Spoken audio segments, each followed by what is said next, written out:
dies. Welcome to another Unofficial Maritime Wrestling Podcast interview, and today it is one of my greatest pleasures to have the one, the only, New Scott. What's going on, buddy? Not too much, man. How you guys doing? Doing great. We've talked about getting you on for a long time. Pretty excited, man. Yeah, no, I appreciate it, man. Anytime you guys want to talk about anything, just let me know. Oh, don't say that now. Good God. This guy is new co-host of the podcast. Oh man. So see you later, Mark. But yeah, it's been good. Oh, jeez. The mark is out. Man, so I've been following your stuff for a long time. Very transparent about that. I was a real action guy, and I've been around. So you started getting involved in shows at a pretty young age, though. How did all that come about? How did that start?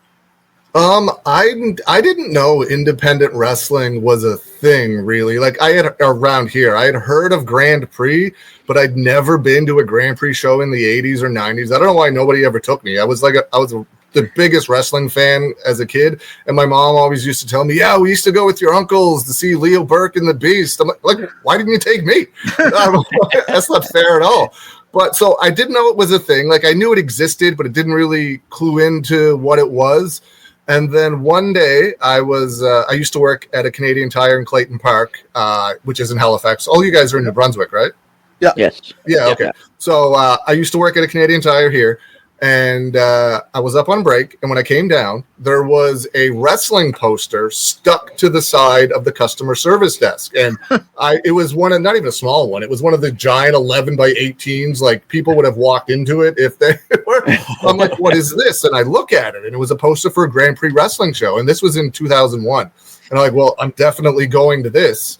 And that's how it all started. If that guy, who ended up being later a really good friend of mine, hadn't walked into that Canadian Tire and put that poster on that booth, I probably would never have discovered independent wrestling. It's funny.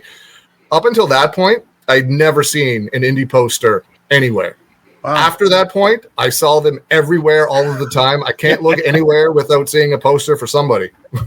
You're putting some of them up yourself. I put up most of them. Yeah. How did you start recording and all of those things? That was pretty early on too, right? Yeah. My first show, my first indie show was May 2001. It was a Grand Prix show. There was like 14 people there. I brought my replica WWE title, which is right next to me now. And I had the time of my life. Like I didn't know what to expect, right? It's my first indie show. It didn't even faze me. Like there's nobody here. And then I was flipping through the newspaper back when we got like print media delivered to your door, and I saw an ad for Real Action Wrestling. And I'm like looking at these guys, and not to knock the guys that were on the Grand Prix tour. They were great. They had a couple really good guys, like Rene Dupree was on that tour, so obviously fantastic. But a lot of them were like really small, skinny kids. And so I looked at this ad, and I didn't know who any of these guys were at the time. But it had Bobby Roode in it, and Mike Hughes, and Chi Cruz, and Gary Williams all in this ad. I'm like, these guys look like the people I see on television. So I'm like, I'm definitely going to this. So I went to the Real Action Wrestling show, and it was packed. There was like 1,000 people at this show at Exhibition Park, and it absolutely blew me away. And it was at that time I was like, oh my God, where has this been my whole life? Because it was just an unreal level of talent. Anybody, like if NXT was a thing, then any of those guys could have walked into NXT and been on television at that point in time and not been out of place. So I was sitting there, I'm watching the show, and I'm like, I don't know why I thought this. I was like looking around. I'm like, nobody's filming this show for these guys. I didn't know anybody.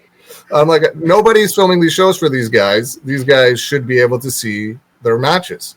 So I went out the very next day, went to Future Shop, doesn't exist anymore, bought a video camera, came back the next week. They ran, I believe it was every 2 weeks at Exhibition Park at that point in time. Came back to the next show and sat there, and I went to the very front, and I'm like, oh, this is going to be awesome. And I'm like, I don't think I can get all the angles from here. So I backed up, and I sat in what I would later learn to be what would be the hard cam. I didn't know that term at that point in time. I was just like dead center, could see everything in the frame, and if I needed to zoom in, I could zoom in. I'm like winging this, right? I didn't go to school for anything, so I'm sitting there, I'm filming, and I didn't know if I was allowed to film the show. I didn't know if I was going to get kicked out for having a video camera. I didn't ask anybody, and so I just sat there and I filmed the first show, and I went home, and I must have watched it like 50 times back then, just like figuring out like what can I do better, and the matches were so good, so it's not like I was watching something that was crappy. It was just I don't know where or why I got the idea to go film it, but went to Future Shop, bought a video camera, came back. Very amazing, man. And video cameras were like $2,000 back then. Yeah. So it wasn't cheap. Yeah, they weren't cheap. We're talking with like cassettes that you'd put in, right? The very first one I had, it was like high 8. The cassettes were like this big, not the VHS tapes, the one after the VHS tape. Yeah. Okay. Yeah. Love it, man. I still have the camera because I still have all the tapes. It's probably the only way to watch them. What inspired I the put name? them all on DVD now, but yeah, of course, or on YouTube. It's all on YouTube now. But like to back it up for myself because the tape wore out. If the tape wears out, I have them all on digital, and I have them all on hard drives and all on DVDs. I love it, man. What inspired the name New Scott? Is there a story behind it?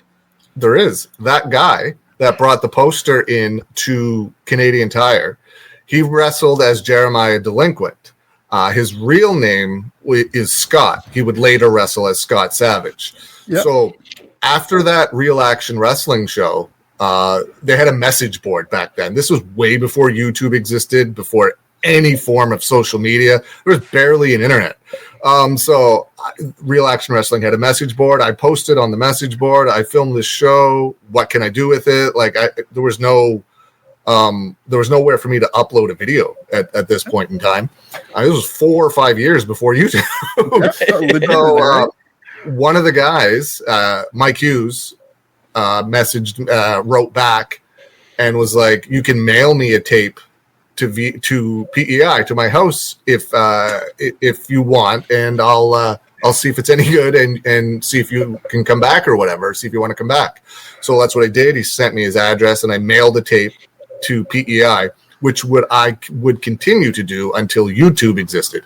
So years of just mailing tapes all over the country because Chi-Chi Cruz lived out west. Gary Williams lived out west. Bobby lived in Ontario. Steen lived in Enfield, but I didn't really know him that well yet, so I'd mail him tapes too.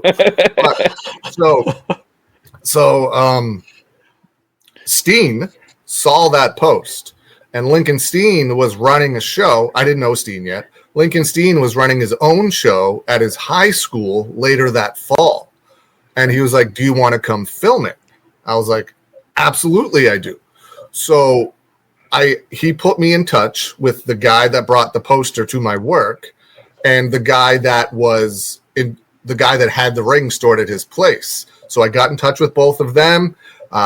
For whatever reason, they agreed to come pick me up. I went in the ring truck with them to my very first behind the scenes type of show. And I was setting up chairs. I was doing everything that was asked of me. And during that event, Steen comes up to me just from the ring. And he says to me, "Having you around is just like having a new Scott around," because Scott got into wrestling the same way, driving to the shows, setting up the ring, setting up chairs, just doing everything that was asked of him without question. Because it was a different time back then. There was nobody else around that wasn't a wrestler. I got picked on an insane amount because I had no intention of ever becoming a wrestler. But that's where the name comes from. Steen was like, "You're just like having a new Scott around." A lot of people think it has to do with Nova Scotia or stuff like that, but it was named after Scott Savage because we just got it. It was just a joke, and we just laughed it off, and then over time it just stuck. My theory was always you were a big fan of New Jack. No, I mean that's something else people always said or thought. A lot of it think it's because New Scotland, Nova Scotia. That's where the name comes from, right? But no, I was named after Scott Savage, who used to wrestle as Jeremiah Delinquent. Yeah, man. I don't remember Jeremiah Delinquent, but I do remember him as Scott Savage. Yeah, he stopped wrestling quite a few years ago now and moved to New Zealand. But yeah, me, him, and Steen, we were like the original Team New Scott. We went everywhere together. Every show, like used to drive to Cape Breton, PEI, New Brunswick, everywhere there was a show.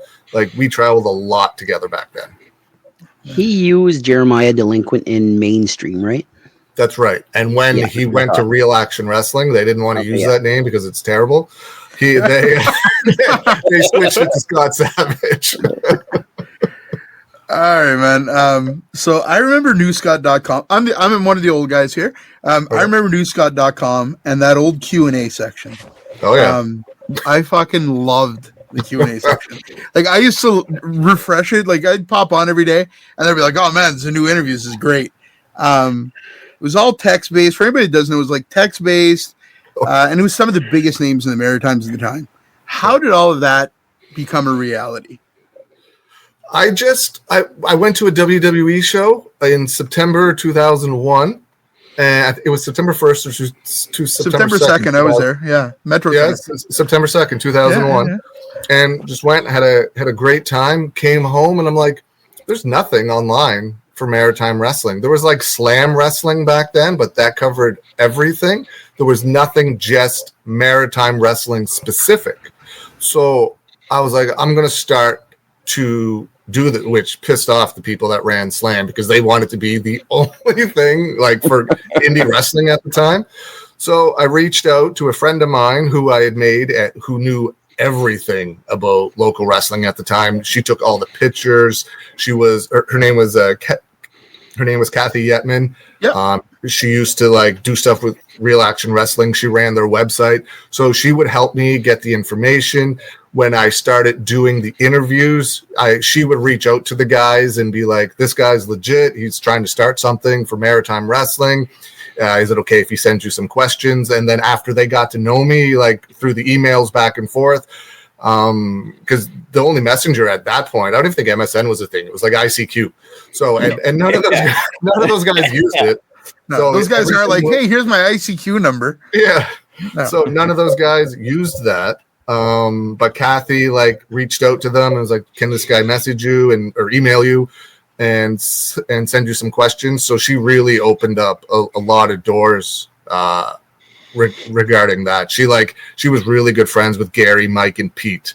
And when I got in with those guys, that opened up more doors for me. I was very lucky. Those guys had no reason to let me do anything. And I guess they just saw that I actually wanted to help and let me help. They probably regret it now. We're kind of living that right now where we're getting a lot of opportunities from a lot of Maritime guys. And we're just four dipshits from New Brunswick. Yeah. But people see that we're genuine, and I think that comes through. So absolutely. I'm glad you guys are doing it.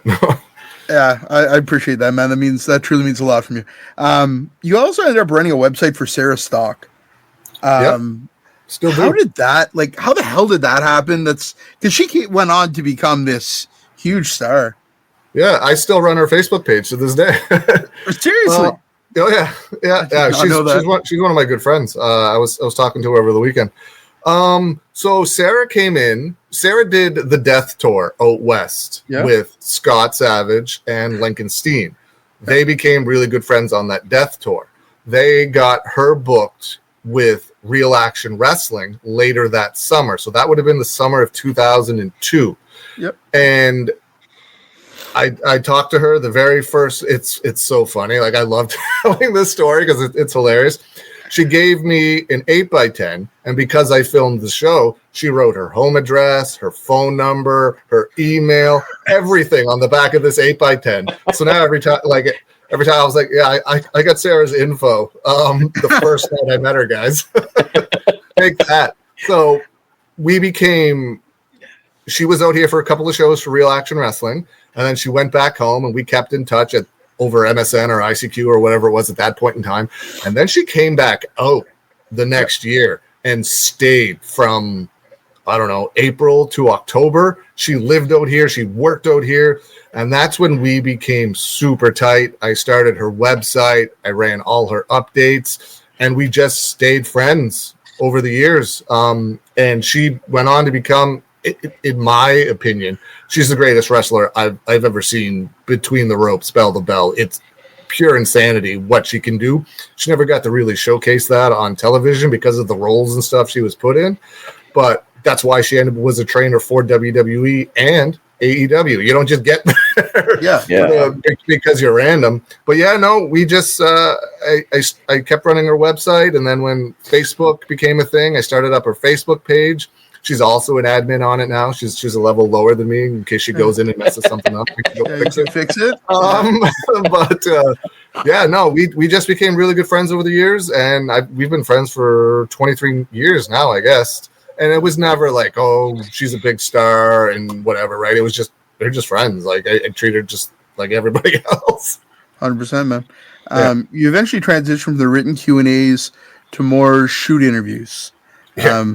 I've bought a few of those tapes. I have some of those DVDs downstairs. Yeah. A lot of them are on YouTube now, thank God. I think most of them are. Yeah, what's the most memorable shoot interview you recorded? It's memorable for a bad reason. So I interviewed Wildman Gary Williams a few times. Yeah. And during one of the interviews, I asked him a question. I didn't know there was any heat between these two guys. I'll fully admit, I push the buttons when I do these interviews. I loved, like, not necessarily the negative feedback, but I loved getting the attention, because when they would say something like open and honest and truthful that you weren't expecting, it got more views, it got more attention, right? This is one I regret, because I had no idea there was ever an issue. So I asked him a question about why he hadn't wrestled for Red Rock Wrestling, and he responded with, "Why don't you ask Cowboy that?" And I'm like, why do you think you don't wrestle for Red Rock Wrestling? And he went off on a tangent, and I asked him afterwards, I'm like, do you think, should I cut that out? He's like, no, upload it. And even when I was uploading it, I was like, I shouldn't upload this. So I texted him, and he's like, no, needs to go up. I'm like, all right. And I wish I didn't. And then as soon as it was uploaded, I swear, I don't know how Mike knew it was coming. I felt like 10 seconds after I hit publish, I get a message from Mike, and he's like, what the fuck was this? I'm like, I had no idea there was an issue. And it caused a serious rift in their friendship for years. They didn't talk for probably 3 or 4 years after that.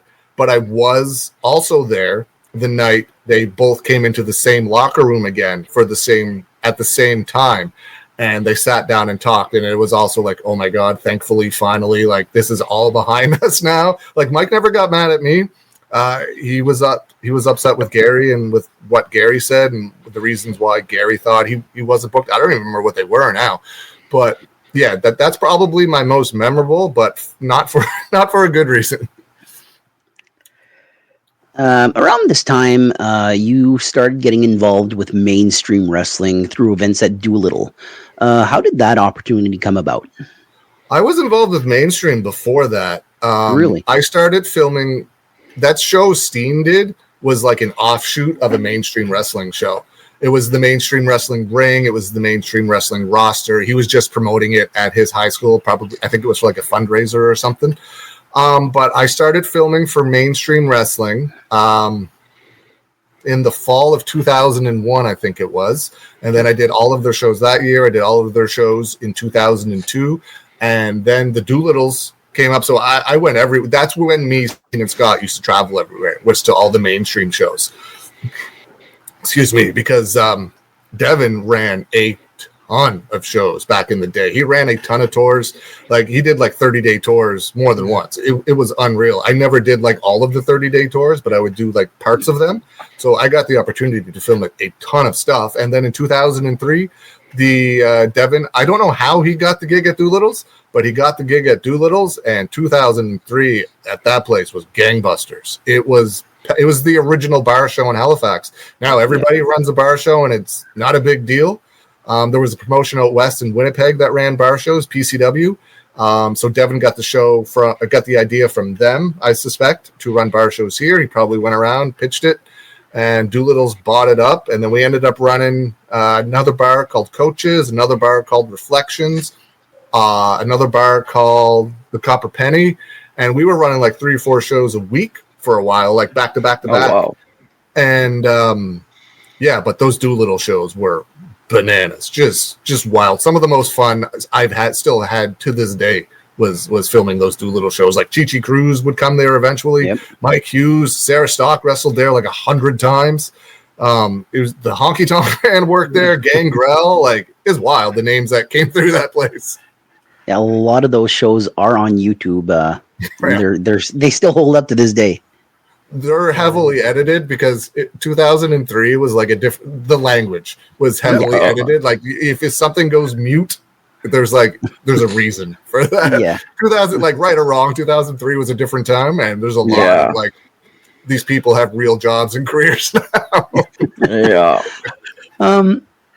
Were there any mentors or key figures in local wrestling scene that really helped guide you or influence you in your path earlier on? Absolutely. Without Cowboy Mike Hughes, I would have never got my foot in the door. He was the person that was like, mail me some tapes to PEI and come back to the next show. And then he was just like, yeah, come back to the next one. And then the next one. And then he ran a show of his own and invited me over to PEI to film that show. But if it wasn't for him accepting me, I wouldn't be sitting here to this day. If it wasn't for him, I never would have met Brody Steele, Peter Smith, who was another major player in allowing me to exist in their world. But Mike Hughes and Peter Smith, Brody Steele, are the 2 guys that helped me the most when they absolutely had no reason to. Like, I still don't know why to this day, because there's other people that came around that they were like, get the F out of here. And I'm like sitting there, I'm like, and whoops. Yeah, I just I don't know. I'm forever grateful to those guys for allowing me that opportunity, because without Mike being like, yeah, he's okay, he can come around, I wouldn't have been brought around, because Steen never had that pull. I could go do Steen's show or the mainstream shows, but I never would have got to that next level of maritime wrestling. And there was levels, and it's not a knock. There was backyard shows in Cape Breton, there was mainstream wrestling, and then there was whatever Cowboy Mike Hughes did was like top tier, and it was just it still is. It's to this day. It's just another level, and I never would have been there if he didn't allow it. I think there'll always be tiers in maritime wrestling. I think it's just the way that it is. To this day. Let's talk about the Maritime Cup for a second. It's become a standout event. How did this idea come up, and how did you make it a reality? So in the summer of 2003, we used to go, me and a couple of the wrestlers used to go down to the States quite a bit. And I would film shows down there, and we would always just like talk back and forth on the way down about like just talk wrestling the entire time. Right. And they were just like, do you ever want to run a show? I'm like, yeah, I'd love to run a show, but I have no idea how to run a show. And so the promoter for the show in the States, his name was Sonny. One of the wrestlers went up to him and was like, did you ever want to run a show in Nova Scotia? And he was like, I'd love to. And he knew like how to promote because he had his promotion down there, but he had no idea like how to get everything together up here. So they put us in touch with each other, and he did everything from his end. Like he contacted most of the wrestlers for me at that point in time, because I didn't know all of them really well yet. And for financial reasons, he wanted to be the one that would like do the business end of thing, because I didn't know any of that. But as far as like the promoting up here, I was like, I rented a ring, which was the ring was at Scott's house. I put up I was just guessing, man. Like I put up probably 4,000 posters for this show. Like I went to the library, printed off a ton of black and whites, but I also had some nice colors as well. Me and my buddy Tony, I used to wrestle as Tony, the future Tony Armstrong. My best friend, we met through wrestling. I had 2 best men at my wedding. He was one of them. We walked around the city of Halifax, Dartmouth, Bedford, Sackville, and you could not hit a pole without seeing a poster. Like Bobby flew in from Ontario, drove from the airport, and he was like, how many every pole had a poster. He's like, I've seen my face 50,000 times. Thanks, guys. But that's how it became a reality. It's just like he put us in touch, and I just had the idea that I always wanted to do a tournament. I loved WrestleMania 4. Like that was, at the time, that was my favorite WrestleMania. And there was a tournament in Japan called the Super J Cup. There's a tournament out west called the ECCW something or other. And there's a tournament in the Jersey area called the ECW Super 8. And I love, which is where the idea initially came from, was the ECW Super 8. And I was like, I want to do an indie show here like that, but a tournament of like the best guys around, just to like showcase it. And that's where the idea come. And it was a ton of work, man. I tell you, I was not more nervous of anything I've ever done in my life. It's a joke now between everybody that when I used to promote shows early on, that I would throw up like 50 times like before the show and lose like 70 pounds. Like it was awful. I look like there's pictures of me and Bobby, and I'm as white as a ghost standing next to this guy because I'm so like mortified of nobody's going to show up. Yeah. I don't know what I'm doing. How am I going to pay these guys? Like, what's happening? How did I get into this? And thankfully it worked out. But yeah, it was terrifying. I did not realize that Sonny Rosselli had a part in that first Maritime Cup. He was the guy that like really helped me keep it all together during that. Yeah, it was me and him. Like I did all of the work here, which was most of it because the show was here. But as far as like contacting talent and not getting like overcharged for certain things and things like that, like he took care of all of that for me. He got the insurance for that event because I didn't know how to get insurance. Yeah, me and him, it was 50-50 on that first show for sure. That's awesome, man. Yeah. Did you think it would get that big though? Because the Maritime Cup comes around and there's a buzz around it. I didn't. My original plan was to run it every year, and I attempted to run one in 2004, which is a story all on its own. But that show fell apart, and then I ran the next one, or the next one was ran with me in 2005 in Kentville, and that's when I was like, holy crap, because we drew 880 people at the Kentville Arena for Maritime Cup 2. And that's when I was like, we might have something here. And I had no idea it would ever become a thing. It was just, I just wanted to run a show. I just wanted to give the guys like another show a year. I never wanted to run like a full promotion. I just wanted to run like spot shows, kind of like what I do now. I just wanted to run like spot shows every now and again, 1 or 2 a year. And I always wanted one of them to be like a tournament that crowned the best in the Maritimes or the best in Canada that has wrestled in the Maritimes type of thing. No, I had absolutely no idea it would ever take off like it did. The Maritime Cup 3 to this day holds the attendance record at the Halifax Forum Multi-Purpose Center.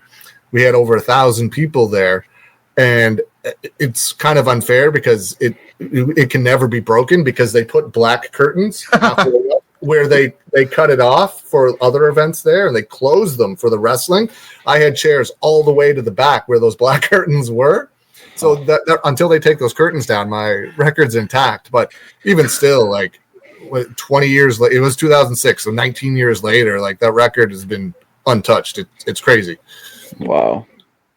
It's funny because you win the Maritime Cup and you're almost an instant superstar from the guys that held it: Bobby Roode, Brody Steele, Titus, Chris Cook. There's the Maritime Cup right there. Maritime Cup in front of us. Let's go. Right in front of me, baby. Always. The most recent one is Hollywood Cole, and he's the man in the Maritimes right now. And we had an interview, spoiler alert, with him yesterday, and he said that's his. How did he word it? It's his most favorite prized, moment. His favorite moment, his most prized possession, is winning the Maritime Cup. So that says a lot right there. Yeah, no, Yeah, that means a lot that he would say that. And I've been fortunate enough. Like, it was funny because I didn't want initially Bobby Roode to win the first one, but Mike was like, we can still do the show exactly as you want it. But for the future, it's good if Bobby wins this first cup. And that was the only change he made on the card. He let me book it myself, but recommended, he didn't force it. He recommended that Bobby win. And boy, was he correct. Like, because I wanted to put over someone else. But having Bobby's name as the first winner of that, then having Brody Steele as the second winner of that, really escalated for Titus when he won the third, because he was brand new at the time. He'd been wrestling for not even a year yet.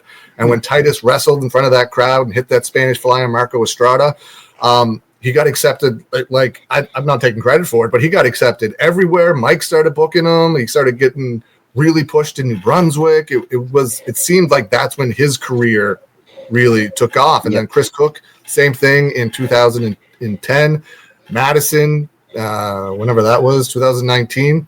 But yeah, for Cole is, I don't know how well you guys know Cole. He is one of the hardest working people we have here, bar none. And to me, that's luck, because there's a lot of people here that want to be a wrestler but don't want to do the work when it comes to being a wrestler. Cole wants to do everything.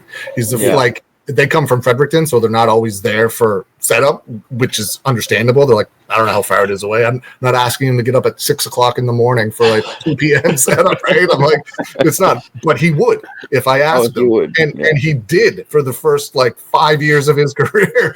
They got up at 4 a.m. to be here for ring load. Him and Brandon would come later. But yeah, he's there he sets up, tears down, promo, doesn't care if he's winning or losing, just wants to do whatever it is to put on a very good show. He's unreal. He's the best guy here, in my opinion, by a mile. Like, Rudy is getting there, but Rudy's only been around like 2 years now, I think. Yeah. He's definitely getting there, but right now, in my opinion, there's nobody close to what Cole can do. His promos, his facial expressions, everything. Just agreed. Hands down. 100%. You were also a part of the wrestling reality tour. Can you share some stories or some favorite memories from that experience? Yeah, that was a lot of fun. We had filmed a pilot for that never aired at the Second Cup in Kentville in 2005. I have the unaired VHS pilot here somewhere. But so that never got picked up. We filmed another one later that fall at a high school in Canning, Nova Scotia, I think it was. That never got picked up. We filmed stuff, and I have all of the original tapes of this one. We filmed an episode the day of Maritime Cup 3. Me and Sarah Dunsworth ran Maritime Cup 3 from Trailer Park Boys. I don't know if you guys know that or not, but she opened up a ton of doors that I didn't know existed outside of the wrestling world for that show. So we filmed the show that day that never got picked up. And then the following year, in the spring of 2007, the Fight Network finally bit and was like, we want however many shows it was. So Hemminghouse Productions filmed it, and man, it was unreal. Like, it was so much fun. I didn't do all of the shows. I think I did half of them, but yeah, I can't even remember what made film or not. Like, at the very first show, my buddy Tony went to the store and bought a whole bunch of locks, and he would put a lock on Lincoln Steen's gear bag. Steen would come back, ha ha ha, and he's like, "Where's the key?" And he's like, "I don't have the key." So he had to go get the guy that runs the building, the bolt cutters. The guy would leave. Tony put another lock on Steen's bag, and he did this, and he did this 5 or 6 times. And then he finally ran out of locks. And even the guy at the building was like laughing at this point in time. So Tony ran out of locks. Next day, wherever we were, Steen was drinking his 4-liter jug of water, looks in it. And this was real. None of this was like staged for television. I think this one is actually in the show. Looks in it, and there's a goldfish in his 4-liter jug of water. I do remember that. Like, what the So Steen puts it in a wine glass and brings it out on the town for the night. Like this poor goldfish. That goldfish had a happy ending. It went to Gary. Kathy and Gary were dating at this point in time. They had a fish tank. Steen put the goldfish in the fish tank. So no goldfish were harmed in the making of Wrestling Reality. Tony Armstrong wasn't booked for all of the shows. Sidewinder do you guys know who Sidewinder is? Yeah. Sidewinder got fired from the tour. And they called Tony. The show's in Bathurst. Tony's in Halifax. And they're like, we need you to come fill in. Tony's like, I'm at work. And he's like, give me a minute. So he goes and takes a bunch of niacin, which is a supplement to like that makes your skin like redder. But it's supposed to give you like the illusion of a tan. It's a wrestler secret. It's so dumb. It doesn't work. But one of the side effects is it makes you super blotchy if you take too much of it and super itchy. So Tony downed a handful of niacin, went to his boss and was like, I don't know, I'm breaking out in this rash. And then boom, off the bat first. They went to wrestle that night for Wrestling Reality. Yeah, those are the stories that come to mind first. The Wrestling Reality is the first time I ever saw you there. What's that? Wrestling Reality is the first time I ever saw you because you appear and Brody's like, oh yeah, Harold, he does video for us. All and the all interviews. That. Yeah. They told me to do that. Like I knew what it was. That was just them.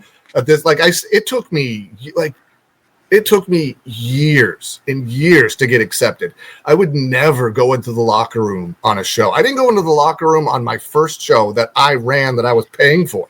It just wasn't a place I would be. Like it was about 5 years before I went into the locker room, and it was right around that time. But like they were like spin, and this was just them like ribbing me, like spin around in a circle, drop the microphone, ask this dumb question, and then they use it as like a blooper reel on the show. And afterwards, people are like, "Are you upset?" I'm like, "No." I'm like, "I'm on television. This is my 15 minutes of fame, man." I'm like, whatever they need. Like, even if they just told me to do it and told me it was like this is just going to be a blooper reel, like I would have done it anyway.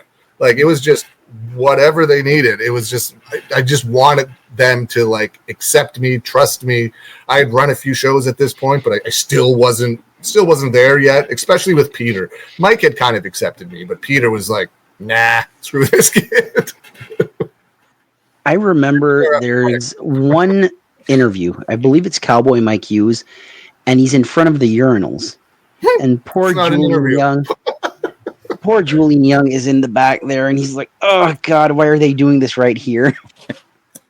So that's not an interview. I was filming a match in Cape Breton. Chris Madison, who is now Wayne Jugs. Yep. That was his last match. He got drop kicked from behind. There was a girl facing him in the corner. He went in with his mouth open and bit her face. And she gushed. And she spits like instant gush. She leans to the side of the ring, spits, throws up right in front of me. But she was like, she gets herself together. She continues the match. It didn't go for very much longer. So I follow her to the back. And Mike's in the background in the sink, pissing in the sink while I'm filming Krista's face. So it's like Krista's face is here. I didn't even know Mike was pissing in the sink until like I got home and watched the footage. But I was just filming Krista's like busted up face so that she could have to show her kids later. Oh, man. Over the years, your YouTube channel has really grown massively. It started out focused on maritime wrestling, but recently you're doing different things. Can you talk to us a little bit about your YouTube channel and the things that you are covering? Yeah, I started my channel back when YouTube. It would have been shortly after YouTube became a thing. It was like 2005 or 2006. And it was just like you could only upload 3-minute clips at that point in time. And it had like a certain upload size. It was, and the size of files now are drastically different. Like the old cameras, they didn't use anything. The quality was horrible. But if I wanted to upload, if the match was a half hour, I had to upload part 1, part 2, part 3, like all the way to part 10. But it was only for me to send. It was an easier way now for me to send the guys their matches. And then I just started uploading everything that I filmed. I had a couple of Sarah's matches go viral somewhat early on, and by viral it was like 100 or 200,000 views, like not a ton, but a ton for me and a ton for Maritime Wrestling back then. And so it was just all Maritime Wrestling really until COVID hit, and I'm like, I'm bored. So I was always been into true crime. And I was just like, I wonder if anybody would watch if I rambled on about like Making a Murderer, because I was really into that case for whatever reason. And the first video I did got 50,000 views, and I'm like, well, this is insane. So I was like, we're going to keep doing this, and that's why I kept doing it. And now it's probably 50-50. When there's wrestling around, I generally focus on the wrestling unless there's something big that I know is going to get a ton of views. But yeah, that's what really made my channel explode. And I thought of opening up a second channel, and I'm like, I already have, I don't know what it was at the time, 30 or 40,000 subscribers. Like, I don't want to start from scratch. I'm like, let's just see how much this annoys the viewers I already have if I like combine the content, right? But I've never really had a complaint like of people being like, why is your true crime video mixed with the bar show wrestling match? It's more like the people that were there for wrestling started watching a little, like everybody, maybe not everybody, but a ton of people are into true crime, right? Yep. So some of those fans or some of those followers started watching the wrestling videos. A couple of the true crime people were like, what the hell is this? And actually follow, like there's a couple people that are like, I can't wait for the next Hollywood Cole match or something, but they live in like England or something. You know what I mean? Yeah, I did it because of COVID. I was bored. The channel makes me money, and it wasn't making me any money. And I was like, I need money. So I was like, I wonder if people would watch. And thankfully, they did. Some of those videos are some of my most viewed videos now. They're still, like, I think the top 10 is still all wrestling. But there's a few that have got like 50 or 100,000 views. And then there's that Hollywood Cole match. Yeah. Speaking of growth, let's talk about PWU for a minute. You've created something pretty unique at Propeller Arcade. Incredible fan base. You guys are selling out shows within hours. What makes PWU so special? I just wanted it to be completely different than everywhere else. If this guy's a good guy for UCW, he's a bad guy here, and vice versa, right? Like it's not like a that multiverse. Yeah, and it's not like that for all of the wrestlers, but like the main guys. Wayne Jugs did like 2 shows as a babyface for me. I'm like, we're good. We're going to turn the heel now, right? Because he was a babyface everywhere else. That heel turn was unbelievable. It was one of the most fun things I ever had putting together. But you could go to North Pro to see him as a babyface. You could go to UCW to see him as a babyface. There's only one place you could come to see him as a heel if you wanted to see him as a heel. You could go see Cole be a heel everywhere. Only one place you can come see him to be a babyface. Same with Brandon. He's a heel everywhere. Babyface at PWU. And Moonmiss, Jen, they had a huge part of what made that successful for me. It's a very Jen's one of my best friends. Jen's non-binary, and they really opened up the LGBTQ community to me and they definitely didn't need to. I have 2 sisters, both part of the LGBT community, and if I say anything wrong, it's because I'm stupid. I'm not. It's still learning, and Jen knows this. Like, I mess it up all the time, and I'm like, I'm sorry, and I don't. It's never intentional, but they opened up that community, and there's a lot of people in that community that come to the PWU shows because they feel, and I'm forever grateful for this, they feel it's like a safe space for them to come enjoy wrestling, because it's unfortunately not like that everywhere. And unfortunate. So Jen opened up that door, and when Jen left, I was terrified because I lost Jen, Charlie, and Troy all in one show. And I'm like, I probably wouldn't have turned Jugs heel if I realized they were all leaving, because I lost all my baby faces. But yeah, Jen had a giant part to do with that, letting me come into their community. be a part of it. Jen used to run shows at Pier 21 that was strictly for the LGBT community. I was the only straight person there, and it was honestly an honor for me to like be included, to be accepted. And it was just like me starting over again. Whoever needed what, I'm like, let's go, because there was like drag queens and stuff there, and I was like, whatever you need. And they just weren't used to that, I guess, unfortunately, from somebody like myself. So they were like kind of standoffish and stuff at first. And Jen was like, no, this guy's cool. So we did that, and that's a huge part of why that show is as successful as it is. None of those fans, like legitimately one of those fans that come on a regular basis, go to any other show around. None of them go to UCW shows. None of them go to ECPW. None of them went to like downtown when downtown was a thing. Yeah. They're just strictly Pro Wrestling Unleashed fans, and they follow the stories we do. They have signs that are like Rudy can't fail. Why judge why? You don't get that at like any show for like, there's hardly any signs at like indie shows. Very, very few. Right. And I think that's what makes it special, though, because I book it. I have a different way of viewing wrestling than everyone else as well. I book it very differently. It's very open. I give the guys a lot more creative freedom than they get other places. I'm not a fan of micromanaging them, which they get almost everywhere else. And it gives them a chance to be creative. And as long as they do the thing I want them to do in their match to progress the story to where we're going, I let them do whatever else they want. And I think they really enjoy that. And I think it shows in their performance. So that you can tell they're really having fun out there, and that the crowd can see that. And that's why the crowd is so into it as well. But man, we really lucked out, because that crowd's on fire from the opening bell to the last bell. It's like, it's unreal. It's nothing like I've ever seen anywhere. I could sell those shows out like 3 times over too. I joke with Propeller all the time. I'm like, you need to they knocked walls down for the start of last year so we could fit 40 more people in there. I'm like, you guys need to knock some walls down. Yeah, they got to build an extension or something. Yeah. That's crazy. You're just very fortunate and very lucky. Yeah, that last event that you had, the Cole and Rudy match, was phenomenal. Yeah, the show sold out in 7 hours. That match is probably one of the favorite matches I've seen in a very long time. It was excellent. Have you guys talked to both of them since that show? Yeah. Did they tell you a story about that match? No. Did Rudy tell you a story about that match? Cole told a nice story about how we cut him up. Oh, yeah.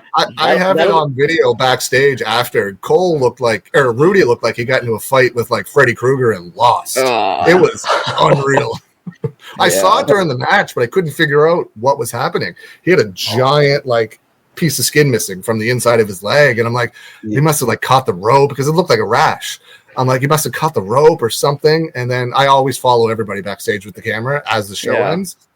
And then Steen is just like pulling him sideways, and Rudy's trying to talk to Cole, and Steen's like, no, get this. And he grabs the camera and puts it down to his leg. I'm like, holy crap. He cuts everywhere. Yeah. Cole's interview comes out Thursday night at 9, so they'll hear all about that story. Yeah. Another question. Who's your all-time favorite Maritime wrestler? From the Maritimes or wrestled in the Maritimes? From the Maritimes. From the Maritimes, Mike Hughes. Cowboy Mike Hughes. No hesitation. I love it. No, none. Zero. He's the best. How that guy never ended up like, he's 6'4", 6'5". He was 290 at some point in time, like in his peak. He could cut promos. He could do it in the ring. An amazing trainer. He was a nice guy. How that guy never ended up on somebody's television is beyond me. Like, he had everything you could look for in a wrestler, but it was a different time. It's not like it was now. Opportunities weren't there. Or was it like it is back then now? He would have went somewhere. 100%. Yeah. Do you have a favorite match that you've ever seen in the Maritimes? Yeah. I filmed the ladder match at Exhibition Park in September 2001. A ladder match between Bobby Roode and Wildman Gary Williams. I've filmed, I don't know, probably 1,000 matches or more since then. And that match is this still the match that the belt broke? Yeah, Gary went to pull it down, I think it was Gary. Gary went to pull it down, and it ripped in half. Yeah. Is that match on YouTube? I was looking for that one last week. It is. Yep. There's a few ladder matches between them, and I couldn't find the right one. It's September. I don't know. I'll send you the link. Cool, awesome. I don't remember that. It was September 2001. It was like 2 weeks after 9/11. They were supposed to have a show that day, but obviously that didn't happen. Yeah. And that was the first show post 9/11. Just unreal. But yeah, I filmed a lot of fun matches. Like the Moon Miss and Charlie Hubley had like some weird hardcore fun host match at the first Propeller show post pandemic that I like absolutely loved. Like it wasn't a spectacular, it wasn't like a technical masterpiece. It was just wild with like Charlie being Charlie and Jen being Jen and putting Christmas lights around Charlie and plugging it in and him selling like he's being electrocuted. Like it was just a ton of fun. I filmed a lot of that, but best match definitely still Bobby Roode and Wildman Gary Williams. Cool. So you've been to a lot of different places to watch and film wrestling. What's your favorite town to go watch wrestling in? I used to say years ago, Windsor, Nova Scotia was like my favorite. Halifax is like my favorite just because I'm from here and it's my thing. But like outside of Halifax, I used to love filming in Windsor, Nova Scotia for some reason early on. Had a ton of fun there. The North Sydney Forum, which isn't there anymore, where ECPW used to run their shows, was bananas. Like they'd fill that place with like 700-800 people. It had no heat. You were freezing to death, but it was crazy. So much fun. Yeah, those are probably like, and it's not even that Windsor drew all that well. We just had like, it seems like every time we went to Windsor, we just had fun on those shows. It was the first stop on the Beauty Slammers tour, and like driving there with Sarah and Serena, it was just always had fun there. I don't know, but yeah, probably those two. Well, for whatever reason, Windsor and North Sydney was awesome. Yeah, cool. Who's the funniest current active maritime wrestler you've come across? Funny, I would say Charlie, but he's not wrestling at the moment. But Charlie's one of the funniest humans I've ever met in my life. Oh yeah, we used to travel everywhere together. Like that, he was the guy that was always with me. He was kind of like took the place of like Steven Scott when he came around, and you'd be laughing in tears like the entire time. Funniest, like other than Charlie, I don't know. Steen's pretty funny. Steen's intentionally or unintentionally really funny. So I probably go with Steen now. And it's not always on purpose. Oh man, thank you by the way, like for your insight up to here. Like I'll be honest with you, just kind of to I guess not to cut off the questions and all that, but I'm a rookie in all of this, right? And like getting your insight into all of this, like even how you started and all of that really is really, really appreciated. I do want to thank you for that, by the way. But in regards to the next questions, you're going to notice that we're kind of winding down here. They're kind of just fun questions. So, but yeah, like got any like good road stories that you can share with us? Yeah. A ton. So probably.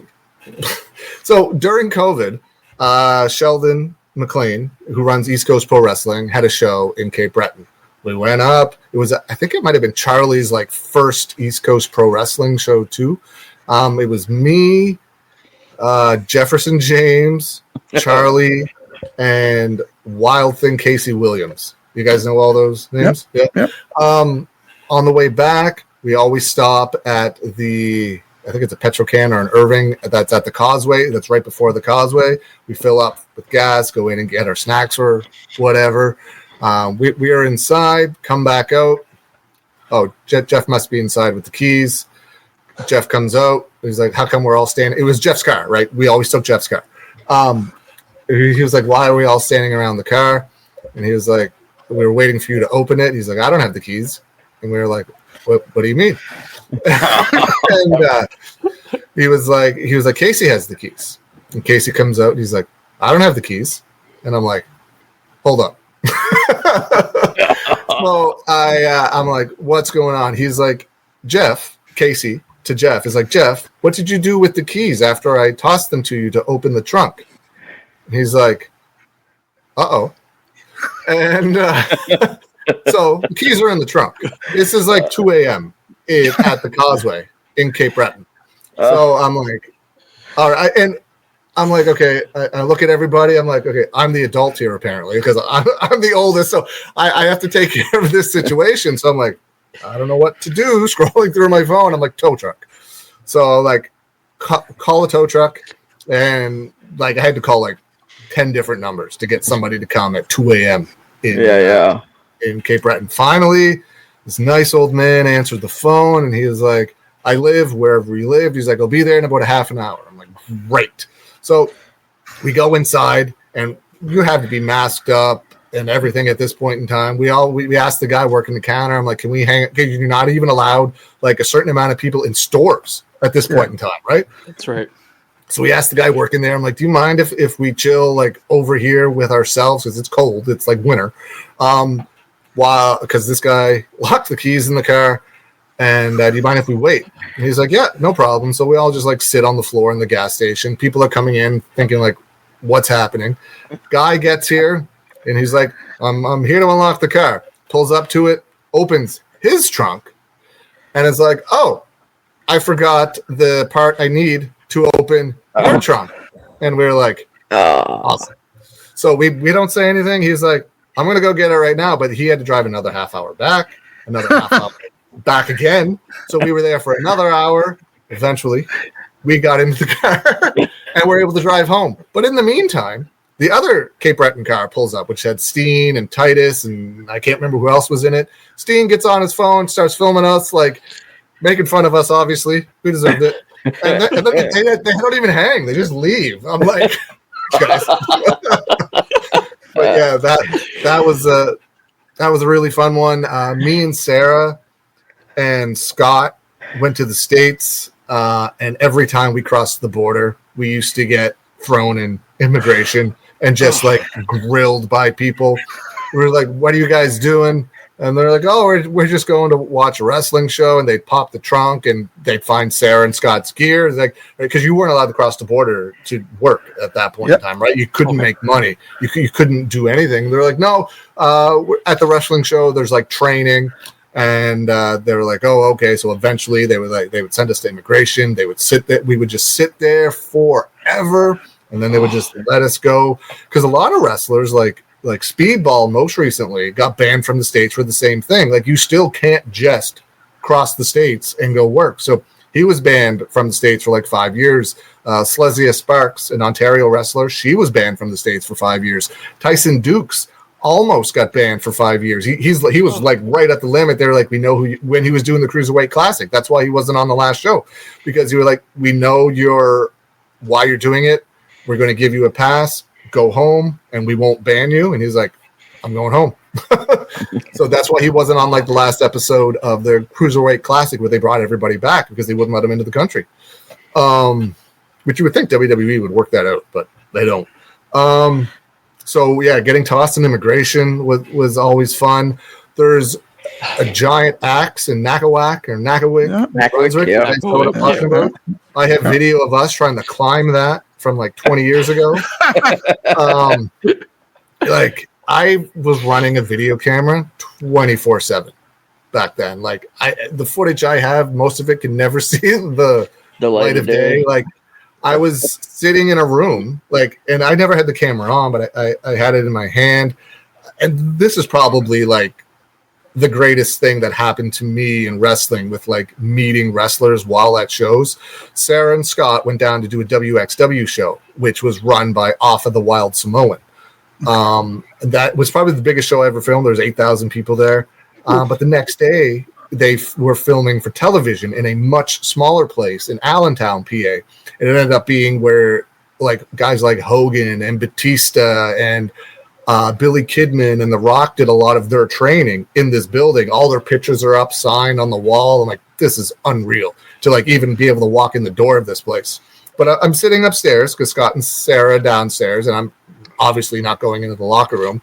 But Batista's on this show. Umaga's on this show. Virgil's on this show. Slick Wagner Brown, April Hunter was on this show. And at one point in time, I had a broken foot too. I broke my foot days before, and you could tell it was broken because it looked gnarly. Afa sitting on one side of me, Jamal sitting on the other side of me, and there was like a bar area over here. Batista up against the bar, and I'm sitting here like holding my camera, like terrified. And I'm like, I'll just get up and leave and go sit in the corner over there. And Umaga was like, no, just stay here. You're fine. He was like, are you the kid that came from Nova Scotia with the broken foot? I'm like, yeah. Someone like Sarah or Scott must have told him like who I was downstairs and I'm okay to stay here. And he was like, he's like, I wouldn't even do that. He's like, how long of a drive was it? It was like 15, 17 hours like there and 15, 17 hours back. And he was like, props to you, man. He's like, you can sit here with us. And I got to listen to like Afa, Batista, and Umaga. He was Jamal at the time from 3 Minute Warning. I like put together the shows for that night. I'm like, I'm never getting this experience ever again. Wow. Yeah, and it was before. I wish like iPhones were things. I never had a picture camera with me. That would have been like the most epic photo ever. But I did get to film Batista on a show. I get to film Umaga wrestling on a show. Like that. It was really cool. Like Batista comes out at the start and he cuts a promo. It was when he was just joined Evolution and he had like a foot injury or something. And he comes out and he's talking like so quiet into the mic, like he hated it at this point in time. Like he was not comfortable speaking. He was like, I hate cutting these promos.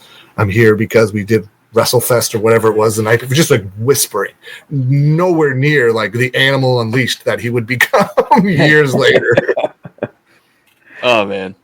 That's crazy though. But it's those experiences where you're like, oh man, like I'm like, I'm never next sitting to in a like room. superstars. Yeah. Absolutely. So next question actually. So clearly you've got a love for the business. You spent so much time around it, in it, even outside of it, working into it. For the local scene. So where did your passion for mainstream wrestling come from? Like how did it grow? Like for wrestling in general? Yeah. Okay. You said mainstream. I didn't know if you meant the promotion or just like wrestling. For mainstream, yeah. Because I know you mentioned that you were a fan of the big companies wrestling before local, right? So it was when I was a kid. My sister is the reason why I got into wrestling. Like she and her friends would always watch it. She's 5 years older than me. 5 or 6. She's 5 years older than me. And I would always tag along with her. My mom was like, if you're going out, you're taking him with you. Thankfully, she took me with her, and she would always go hang out at her friend's house. And I would just sit in the room and play computer games or whatever they had. Like we're talking like 1985, right? Or 1986. There was not a lot to do. But one time they were watching wrestling. And I have a very early memory of Brian Pillman. It was her friends were all girls, so they loved Brian Pillman. And I'm like, who's Brian Pillman? So I started watching it, and then she was like, do you like this? I'm like, this looks like it's amazing. So Saturday afternoons, she would sit me in front of the television and was like, here's WWE. And I saw Jake the Snake Roberts, and I'm like, he's my favorite wrestler. And then I saw 10 minutes later, I saw the Ultimate Warrior run down. I'm like, he's my favorite wrestler. And the Ultimate Warrior thing stuck for a long time. I still have my first piece of Warrior merch over there. But when I saw that first WWF show, Superstars, whatever it was, I was like, I don't know what this is, but this is absolutely amazing. Later figuring it out, it's everything. It's the music, it's the entrances, it's the action. It's like watching a live action cartoon as a child, but real people doing these things. Yeah. And I was just hooked from the very first second. She took me to see WrestleMania 3 on the big screens at the Halifax Forum, closed circuit television or whatever it was called. And I'm like, I don't know what's happening, but I love that. I love everything to do with this. And because of her. And then I just as she got older, she moved out, and I just continued watching it and never stopped. A lot of people I played hockey. I did martial arts my entire life. I was hockey when I was growing up. Hockey and wrestling were 1A and 1B. I would actually like miss a wrestling show because I had a hockey game, but I would record it so I could come. But I would. There was a point where hockey was more important than wrestling. Then as I got older, I stopped playing hockey when I was like 18 or 19, and that's when like wrestling like just took over everything. It was just like we're gangbusters now. It was like stop playing hockey. Now we're doing wrestling, and about 2 years after that is when I discovered indie wrestling, and it's kind of like I replaced wrestling or hockey with wrestling. It's just everything about it, man. It to me like for years you were almost like embarrassed to say like I watch pro wrestling. Now it's like I could care less who says what, man. Yeah, I wear that with pride everywhere. Like I'm known, like I don't mean to sound this how it's going to sound, but I live 10 seconds from the place we do the UCW shows. So a lot of people in the area know who I am just from like filming all of the shows, being there all the time, right?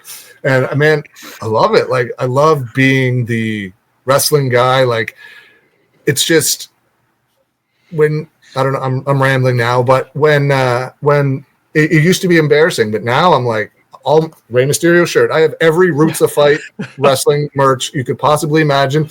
Growing up, the wrestling t-shirts weren't that cool. Roots of Fight came along, and I used to always wear like MMA and boxing shirts because I was always a big fan of that. And then when Roots of Fight started making these cool wrestling shirts I can wear out in public, I'm like, that's my wardrobe, and I wear nothing else. And I'm super proud. I just love it, man. Yeah. And I know exactly how you felt about it because I know that in the past, like it was a taboo. It really was. And I remember fake. That. Shut up. Yeah, exactly. Yeah, but like, so was everything else you watch on television. oh yeah, but people came to appreciate it for what it is. 100%. Right. Yeah. And nowadays you can see even on like TikTok and Facebook and YouTube how there's these guys that are taking videos and they're like, we can't do anything this weekend because my girlfriend's watching wrestling. Like that never was the case before. Like, it's WrestleMania weekend. Can't take my girlfriend out. Like, but yeah, that's really, really funny. And also I know you mentioned like earlier, Batista, you mentioned Umaga and one of the Wild Samoans as well. Yeah.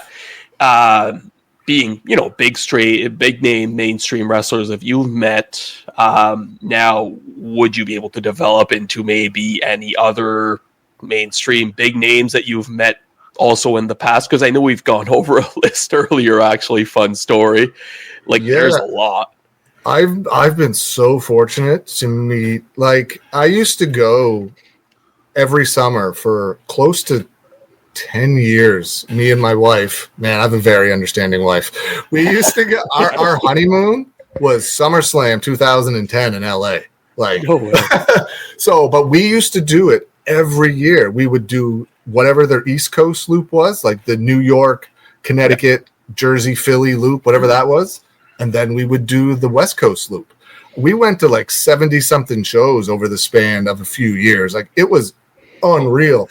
And unintentionally, very early on, we stayed at the same hotel as the roster, and I would figure out, they like stay at the hotel generally that's closest to the venue. The very first time, we were sitting in the Starbucks in the lobby of the hotel, and I'm like, there goes Seth Rollins, there goes Dean Ambrose. Like, what's happening right now?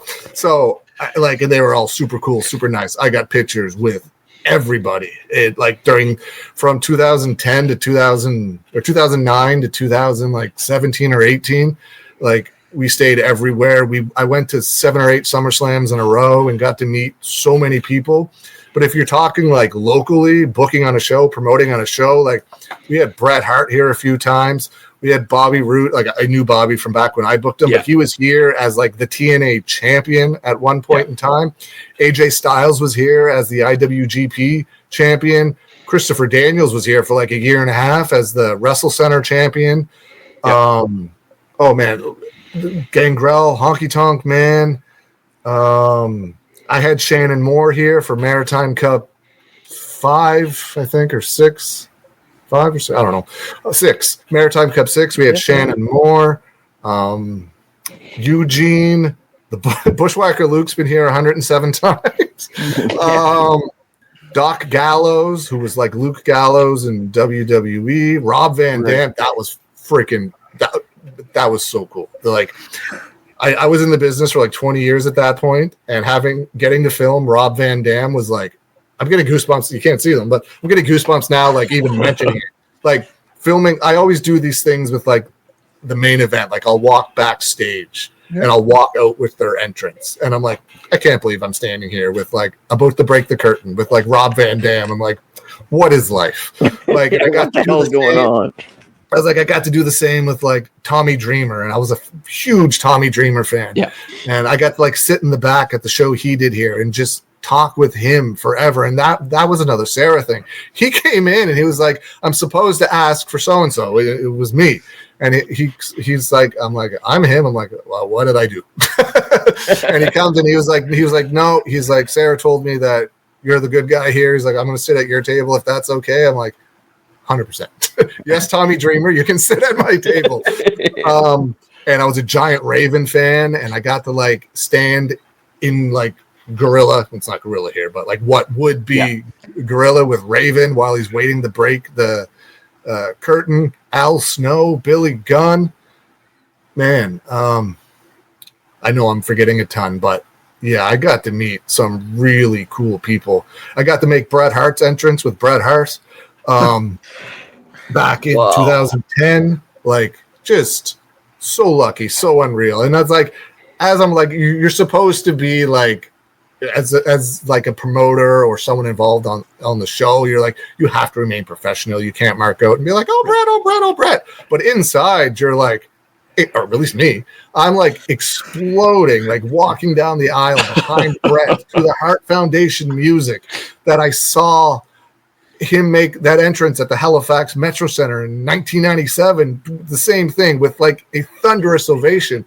Now I'm walking like behind like one of my childhood heroes. I'm like, this is unreal for me. Like, it's just so lucky. And I don't even really like hide it anymore. Like, I'm kind of like, there was a point where I'm like, I can't say it, tell people I watch WWE. Like, they're going to call me a mark or whatever. Right? So yeah, like you kind of had to hide it.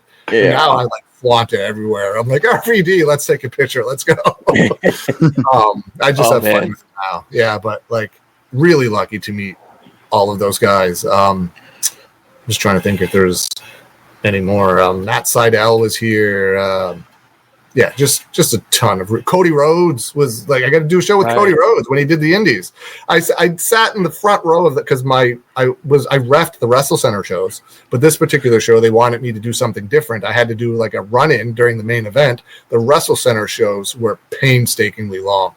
They were like 5-6 hour shows, but so I had to sit in the front row of this show to do like a 15-second run-in at the end to count 1, 2, 3, so Dick Durning could like win the belt and we would leave the venue. But during that, I got to see Cody Rhodes wrestle Dick Durning like in the front row, and it's like, I don't know what I'm supposed to do. This is awesome, yay! Well, I'm like there as part of the show, right? Oh yeah, that's so completely cool, understood. Yeah. Oh man, seems like John a great Morrison. Time though. Yeah, it was a lot of fun. It's the minds as well. Like I imagine that some of them are kind of open to discussion and kind of getting into it, and you know, you get to learn so many different things about the business. Raven is my favorite person to hear talk about pro wrestling. He has like back in the early mid 2000s through Ring of Honor, I think it was, he put out a series of 5 DVDs called The Secrets of the Ring. And I must have watched those 100 times. That's where like I initially got my ideas on like how to book a show. And so that when it was funny because Chuck came to me in like 2009, 2010. He was like, who should I bring in for my next show? Chuck Martin, the guy that runs UCW. He's like, who should I bring in for my next show? I'm like, Raven. And sure enough, 2 months later, Raven's there. Before the show, Raven's in the locker room, like telling stories, like just talking about psychology and how matches and stuff should be put together. It's the first time I ever like completely missed the start of a show because I was like listening. The whole locker room was there. The only people that weren't there were the 2 people that were in the ring. And someone comes and like taps me and they're like, the show started like 10 minutes ago. I'm like, son of a, I don't want to go. Oh man, and actually you're not the only one that said specifically Raven was, I think, their most interesting person to hear talk about wrestling. It might have been Chris Cook, or he was around then too. He was probably on those shows. I think it was. I don't quite it was recall, Chris Cook. It was during the interview actually, because we had that exact question. And he said Raven was the guy that I enjoyed listening to the most because he asked him to watch his match, and he did not expect him to watch the entire thing, and just go on about the match and what went well, what didn't go well, and whatever. Right? Like it was. Yeah, Raven's my favorite by far, and then it's Tommy Dreamer and Al Snow. They're right there with them, and I got to listen to all three of them do that backstage, and that's how you learn. Like I see like rookies or whatever, like in the same situation that I'm in, not sitting at my table with Tommy Dreamer, listening to how he would put a show together, and they're like over in the corner doing their own thing. I'm like, man, like this is your opportunity to learn. I wouldn't pass. This is more than the show itself for me, because this is how I'm learning how things are supposed to happen. I never took that for granted, and I tried to soak up every bit of knowledge from anybody that was like willing to part it. You mentioned Road Stories, and I can't believe I forgot this one. If we're going long, I apologize. No, go long. It's all good. Please do. I picked up Kurt Angle at the airport. So I'm like, I don't know if he's coming out to my truck.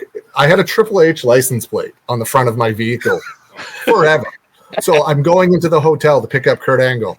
For some reason, I look back. I'm like, he cannot get into this truck with a Triple H license plate on the front of his car. So I'm like, I got my keys. I'm like wedging this, trying to get the screws out of this Triple H license plate, which I still have. So I like rip it off, throw it under the mat, go inside, don't see him anywhere, go into the bathroom, use the urinal. Kurt Angle comes up, stands next to me, uses the urinal. I was like, hey. He probably thinks I'm so creepy. He's like, hey, I'm actually your drive. I'm like, I'll meet you back outside. So gets in the car, gets in the truck, couldn't be a nicer guy. Immediately gets in, puts his seat all the way back. It's Kurt Angle. I'm not saying a word. He's like, I'm not being weird. He's like, this is how I have to sit to be comfortable because of his neck, right? He can't sit upright. Whenever he spoke to you, he turned his whole body, right? Like, so I'm like, should I do this or should I not do this? So the airport to the Forum is like a half hour. I took 90 minutes to get him to the Forum. I just drove around. He doesn't know where he is. I just drove around Halifax. He was talking. I am never going to get the chance to hear Kurt Angle talk, tell stories, like ask about the wrestling history here. I'm like, this is never going to happen. Like when I sold that truck, I'm like, I want to take this seat out and keep it. I always wondered after because I didn't take him back to the airport. Someone else did. I always wondered if he thought, how come the trip back was so much shorter than the trip here? But yeah, man, that was a really cool story for me. Like it was just me and him in the car. And he was just talking, and I'm like, it was midday too, so there was a lot of traffic. So I'm hitting downtown Halifax and just stuck everywhere. I'm like, I'm so sorry about this. He's like, no, no problem. As long as he wasn't late, eh? So no, he was the star of the show. They were going to wait for him. Yeah. But kind of touching on that, actually. So like, there's a lot of names that you've mentioned, but like anybody that you did not meet that had an influence on you that would have had a big impact? The only person, there's three people that I would have and still would love to meet at some point in time. Triple H, who's my all-time favorite wrestler. I did run into him in a parking lot, and I left my wife in downtown. I was like, that's Hunter, and I bolted. And I left my wife in like a parking lot in downtown LA. She had the camera, unfortunately. I didn't actually end up catching up to him. Him and Shawn Michaels were going to like a Q&A. I like got from like here probably 20 feet away from him. And that was so close. That was almost my moment. I'm like, where were you? She's like, you left me. So I would love to meet Triple H, John Cena, is another guy that I would absolutely love to just like meet and talk to about wrestling. And growing up, I never wanted to be Hulk Hogan. I always wanted to be Vince McMahon. So to have been able to like ever sit down and sit and talk with the man that made everything we're doing possible, like what he did aside, like before that, I would have like absolutely jumped at the opportunity to have a conversation or anything with Vince. I saw him and Michael Hayes like walk through the lobby of a hotel one time, and I'm like, I can't even go up there. I don't even know what I would say. Like, I just kind of froze there. Understandable. Yeah, but yeah, those three I would love to meet. That are like, that's my Triple H all time. Like, I would do a lot to be able to sit down and have a conversation or anything with Hunter. Like, he is exactly, he books wrestling and thinks of wrestling exactly like what I like to watch. Like there's AEW, which I'm not a fan of. I don't really watch it, but it definitely has its niche audience, and they love how that show's booked. The people that love it. I love the way Triple H books, like story. The wrestling part of wrestling is like the least interesting part to like me. I love the story. Give me a Roman Reigns promo over a Kenny Omega match. Like, I know it's weird, but over a Kenny Omega match, like any day of the week, like I'm all in on story. And when they finally hook up, that's what gets to me. I don't like just like they're fun to watch. Don't get me wrong. These like random 5-star matches that Will Ospreay has. But if you want to get me invested to tune in every week, what Triple H does, just like hook, line, and sinker. Got me. 100%. Yeah. Yeah. Oh yeah. So basically, like, this is the I think the last question that we have up to now anyway. But what does the future hold for you, like, based on everything that you've built up to now? I just keep trying to honestly learn. Like, to me, you're never done learning. If anyone is like, I agree. I've learned everything I'm going to learn, they're just not trying. Like, I've learned a lot. We're doing a show Saturday in Spryfield. We got Channing Decker coming back, which is massive for the first time in like 3 years. And I'm still learning things of like putting shows together for this particular event that I've done. I don't know. I've been with UCW. I'm the person that's been there the longest. Me and JP have been with UCW since like the beginning in 2008. Yeah. But I'm still learning. Every time I promote a show, I'm like, what if I do this? What if I advertise something this way? What if I try that? I don't think I've ever advertised the same show exactly twice. Like, I'm always learning. I hope to continue to grow the product. Like, I do a lot for UCW, my own, of course, PWU and ECPW, in Cape Breton. That is just thriving the last few years. Yeah. Their shows have been insanely well attended. But I hope to just play whatever part I have in helping bring the word to, or bring more eyes on maritime wrestling, which was my only goal when I started this, was like, these guys don't have any platform anywhere. This is where I can chip in. Like, this is where I think I can help. So that's my goal, just to keep trying to bring as many eyes on the product and on the talent here, because we have some of the best wrestlers. We've had some of the best wrestlers ever here. We continue to have super talented people here, but nobody knows we exist, man. Nobody knows there's anything past Quebec. Nobody knows there's anything above Maine. Like, nobody knows we're here. And it's like heartbreaking for some of these guys because they have to leave in order to get noticed. That's why Charlie had to move to go to Ontario. Sarah left here and went to Mexico. And it works out for a very few people, but they have to leave their home to even try. And it's like, obviously you're going to have to leave your home when you like get booked and stuff places. But a lot of people can still live in Ontario and get booked everywhere. We don't have that for whatever reason. We just don't have that here. And that was always my goal, was like to try and get more eyes here. And I think I've like somewhat succeeded over the years, because there's been a lot of like people that have come here that didn't know me, but knew the name New Scott or knew the YouTube channel with all the matches. Colt Cabana. I went up. I never introduced myself as New Scott. I introduced myself as Harold. Like he would introduce himself as Scott Goldman. I think his real name is. Yeah. And so I was like, "Hi, I'm Harold." He's like, "Hi, I'm Scott." Took a picture together, tweeted it. Met Colt Cabana last night. He retweets it. He's like, "You're New Scott?" Like he sent this out to all his followers. He's like, "The only thing I knew about Maritime Wrestling was New Scott, and you don't even come up and tell me you're him." I'm like, why on earth would I expect you to know who I am? So the next time he came, I went right up to him. I'm like, "Hi, I'm New Scott." Huge laugh, and then we just sat down and talked the rest of the night. But he's like, "You're the only reason why I know anything about anything that goes on here." He's like, because he's friends with Peter Smith. He's like, the only reason I get to see Peter's stuff is because of you. Which was like mind blowing to me at the time. I'm like, why does he know who I am? Yeah. And that's so interesting, because like you've been out there so long and you don't realize that these people watch your product. Yeah. And we even started getting names where we're like, these people watch our stuff.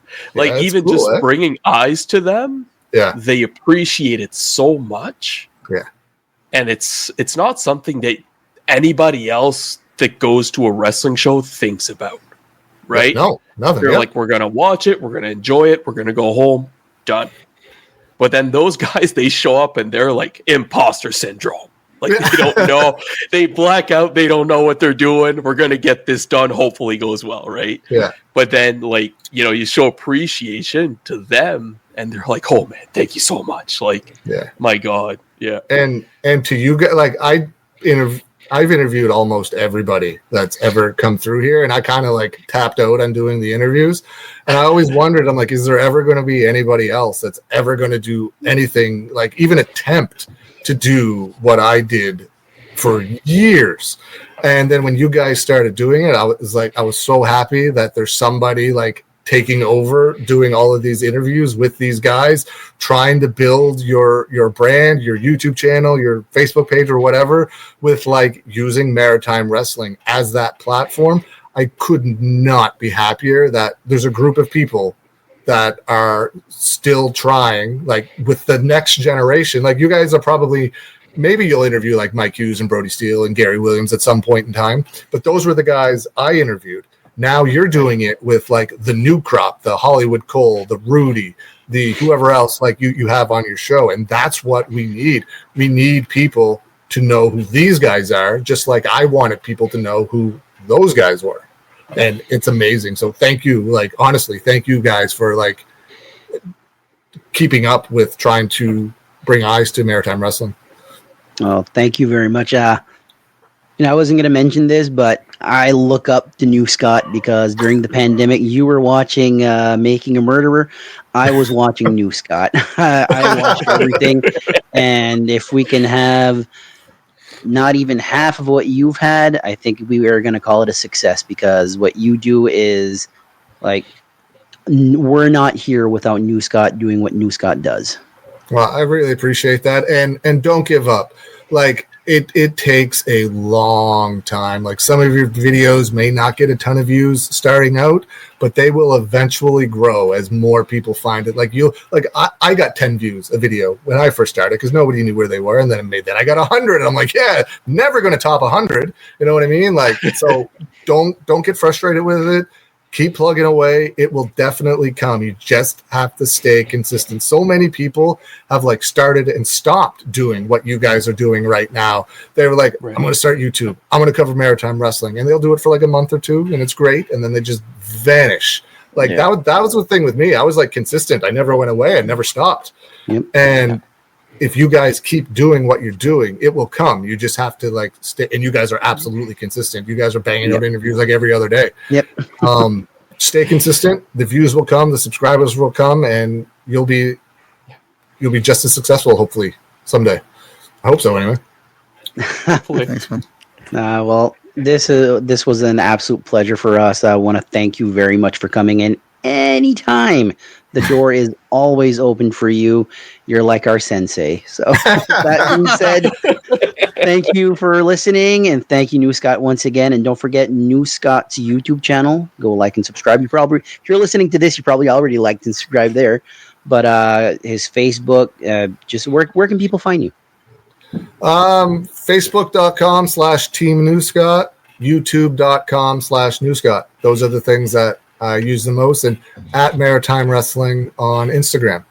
I'm really trying to build that up now. That's why I've been posting like video game and stuff footage there, because I doubled my followers since I started posting ridiculous video game entrances.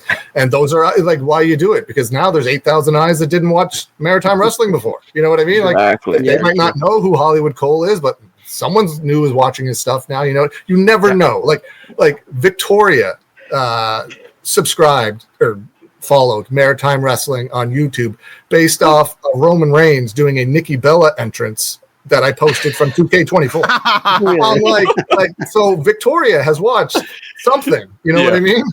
Yeah. That's awesome. So That's yeah, awesome, so man. Maritime Wrestling on Instagram, New Scott on Facebook and YouTube. So this isn't the last time he's going to be here. We're going to have him back soon. But with that, thank you all for listening, and we will see you next time. Thanks, guys. Thanks for listening to this week's episode. Don't forget to like, subscribe, and remember to catch us here every Wednesday for a new episode. Please visit us on Facebook, Instagram, and more. Links are in the description. See you next time. Don't miss out and don't be late. Hear wrestling talk that's first rate.